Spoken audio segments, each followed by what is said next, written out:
no matter which phase of life you're currently in, remember that the challenges you face now will soon become reasons to laugh with gratitude, because after every difficult period, there is always a breakthrough. Your vision is coming to life and your dreams are becoming real.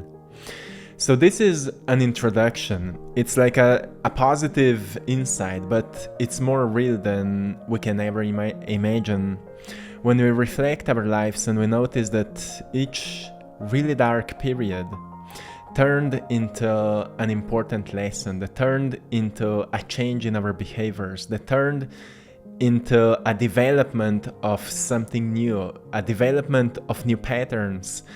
And as we've started developing new patterns, we've started designing a new personality, a new self. We've changed our mind, we've changed our habits. And eventually we've noticed that we've changed. A part of us changed. A part of our self-expression changed. And we find a connection as that part of us started changing. Our reality, our life started reflecting those internal changes. And often it happens that we may start making more money, or we start meeting completely new people.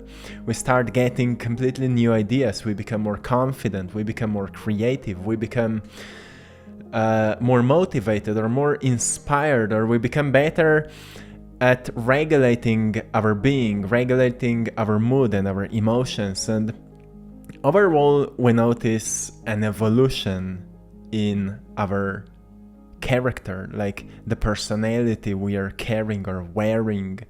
So we become a bit better in self-expression, in expression of our potential, of our growth, and our understanding of how we think that life works, how it works for us, and how we are constantly working on kind of improvement of that understanding. So we are not holding on to certain limiting beliefs about how we think that life is, but we are constantly upgrading that perspective and understanding of how things work.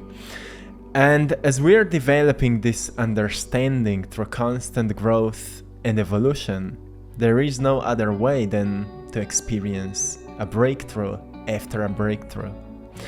So sometimes I see in comments people who are only writing when they say I'm constantly in dark phases. Sometimes people only see dark phases, but when they come to the brighter phases, they don't appreciate them. They don't see them as part of their growth. They only see a bad phase, a bad part of life. So sometimes, if we truly reflect on ourselves, we notice that we only complain when bad things are happening, but we don't appreciate when good things happen. Even in a bad day, something good happened maybe. We don't know if we don't pay attention to it. So we notice that we don't experience life, we experience what we focus on. And if we are programmed to focus only on bad things, what we call bad things, something dark, something that triggers us, we may say that only bad things are happening because something is constantly triggering us. And if we don't notice the program that is causing that kind of reactive mechanism, we'll never overcome it, right? So we can't overgrow it. We can't go beyond it until we recognize that we are running under a certain program, seeing only negative things. So I'm always reminding you to go a little bit beyond where you are right now. When you're thinking about your life, whatever phase or whatever part of your life is triggering you the most is the part you should work on the most. Like, some people are struggling with finances, some people are struggling with health, some people are struggling with relationships. Whatever struggle we have is the part of our life that is triggering us the most. And then we develop certain beliefs that may kind of reassure why life is the way we believe that it is, so we would feel better, so we would kinda affirm that that's just how it is. But when you study a certain subject, let's say when I was struggling with finances and I've started reading about finances, I've started reading about people who went from poverty to being more financially free and abundant, I've noticed those people were not complaining about their situation. Those people usually noticed where they are really good at, and they've started building skills. They've started educating themselves about financial knowledge. And they've started learning about taxes and how all that system works. They were not complaining about the system, even though maybe it's not often fair. They were not complaining about it because at the end of the day we notice it's not about money, it's not about the system, it's about changing our behaviors. What we are doing, we are changing the way we are projecting our energy. That's the main change that is happening. Money, all those results, it's just the byproduct of our expression. But the main change is happening within our being. When we apply certain changes, what we do, we use our willpower to do something differently, to recognize a program of behaviors. Catch yourself before you start repeating some old set of behaviors and you start applying something new, right? You've read somewhere, oh, if I design a better morning routine, maybe my life will start running a bit differently. And you remind yourself that, oh, tomorrow in the morning, I will not go out of my bed unintentionally. I will wake up with an intention. Then I will stretch my body a little bit. Then I will go for a walk or for a run. Then I will do a workout. Then I will read at least 10 pages of the book. And then I will write a gratitude letter to someone, for example. And you start your day a bit differently. You will notice, well, that was a major change in your day. It's impossible to live the rest of your day the same as the previous days, because you've made such a powerful change in the morning that you will feel inspired to see what else could you change today. Could you be a bit more kind to your coworkers? Could you be a bit more appreciative to the good things that happened? Could you be a bit more positive about your future? And so on. And then when there comes the end of your day, you will notice, well, my day went really interestingly today. But what happened? Well, I've changed something, right? You notice the source of the change, the cause of the effect. You become the programmer of the program, right? You become the artist of the painting called life. So you put yourself back into the position where you have power over your life. You become the great architect of that creation we call reality.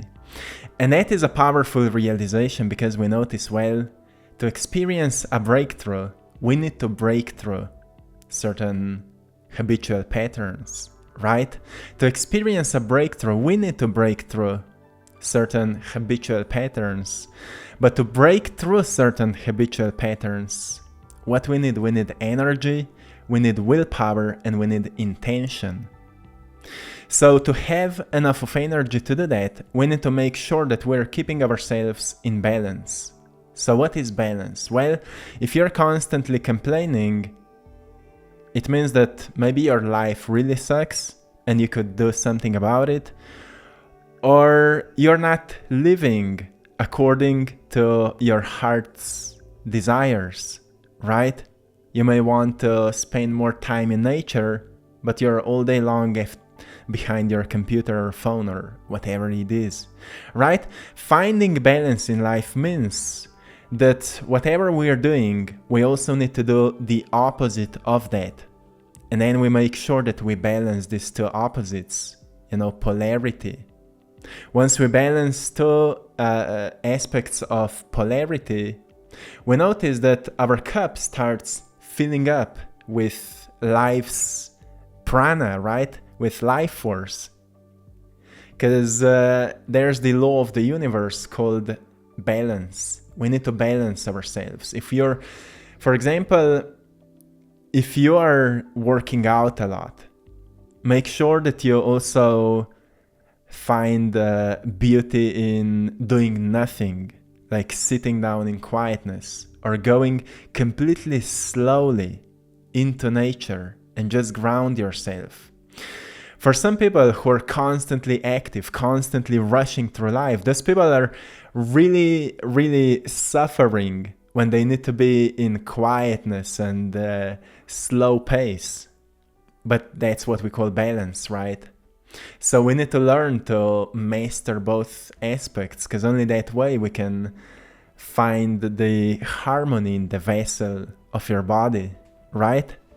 And that's something we are constantly learning. We are becoming better and better in that, what alchemists would call inner laboratory. We're kind of experimenting what works and what doesn't work. So when something triggers you, just notice, oh, what I didn't work. My approach is not the most helpful. Somebody triggers you, oh, my approach about that person is not the most helpful. Well, maybe that person was mean towards me because that person is lacking a bit of information maybe about me, a bit of knowledge about me, or maybe that person is just how he or she is and it's not my job to change her or his approach about me. So all you can do is to change your approach about the world, your perception about the world. And that is constant work, right? And with constant work, we may feel tired of that work if we don't balance ourselves. That's why playfulness in our lives is so important. If you're constantly working on self-development, you will lose the fire for it, because the fire burned out. So you need to be playful as well. That's why they say you need to work hard, but as much as you're working hard, you also need to be playful. Until your life becomes a game and you're playing the game, right? That's the position of the master. Master came to the position where everything becomes a playful game. So whatever finds you, you can just laugh into it with an open heart of gratitude. But to get there from where you are right now, there are steps, right? You're walking on towards that inner mastery. Don't feel bad or don't be hard on yourself if you're not playful about your life yet. But you need to find something that provides you a sense of playfulness. What is that? Well, artists know it the best, right? You can make a music and you're playing at it. You can make a painting and you're playing at it. When you let go of that seriousness and you embody the childlike playfulness about what you're doing, you will notice that you will stop caring about the end product, because the whole point is the journey from starting to finish, right? And that whole journey is the greatest possible school of life. That's something truly, truly beautiful to notice, that we're learning the most when we let go of certain wanting outcome. We design it with our imagination, where we want to be. So it's already an intentional act. But then we allow the universe to kind of prepare all the events for us in its best possible way it can do, because it can do it much better than we. And we just let things happen for us. We let things happen for us, and once we develop that trust in all that happening, we notice that whatever is finding us for our greatest good. And as soon as we start seeing things that way, we will soon begin to notice lessons in anything that is happening. And once we achieve that state, that we see lessons in anything that is happening right now, we'll never suffer anymore because of something is not going our way, because we know that it is going in a divine way. And we have that vision for the future, so we know that we are going towards it, but maybe what we're visualizing is not the greatest possible expression of us, so something even greater is waiting us in the future. Our limiting mind can't fully comprehend how incredible your life can become. So a part of you needs to be open for the unexpected good. That's why I always remind you, what's in front of you is far greater than what's gone. And the best is yet to come, but it's all happening right at this moment. So keep reminding yourself that what's in front of you is far greater than what's gone. But notice your habitual programs. Notice your behaviors, how much you're repeating the same old stuff from your past. But then at the same time, you're complaining why your life is not changing, right? Notice what part of you is blocked just because you're repeating the same old behaviors. And when you're lacking balance in life, where you're lacking balance in life. And always ask yourself, if you're doing too much of something, what would be the opposite of doing that? And just try it out. Find the opposite of doing that. For an artist, for example, if you're constantly creating, what's the opposite of that? Well, something that is kind of disciplined and structured is the opposite of creative expression. It's the masculine energy. Feminine energy is all about chaos and creativity, artistic expression, right? But then masculine energy is learning how algorithms work, for example, learning how to set up a business and how to maybe research the market and how to put your work to the market, how to create the marketing system that will beneficially work for your creative art so you can bring it to society. And that is kind of sometimes unplayful work, but it's necessary because it helps our brain to build certain structure that is not happening in our creative expression. And once we do it, we learn to develop certain rituals and habits in our day that can help us to maintain and support our creativity. So we can stay on higher level of energy and we become less reactive to what's happening. Because a big struggle for creative people often is that when they stop creating, they start suffering. But my point here is when we stop creating or creatively expressing ourselves, we start developing certain discipline that can still keep us in a state of the creator, but with a desire to maintain also discipline and order in our lives. Like keeping up to your plans, to your visions, to your to-do list or whatever you're using, and maintaining that great discipline that can allow you to get towards where you want to be. So this is how we are keeping balance. It may sound a bit more complex, but listen to it again and again and again. And if you're familiar to my work and my other videos, it may all make sense.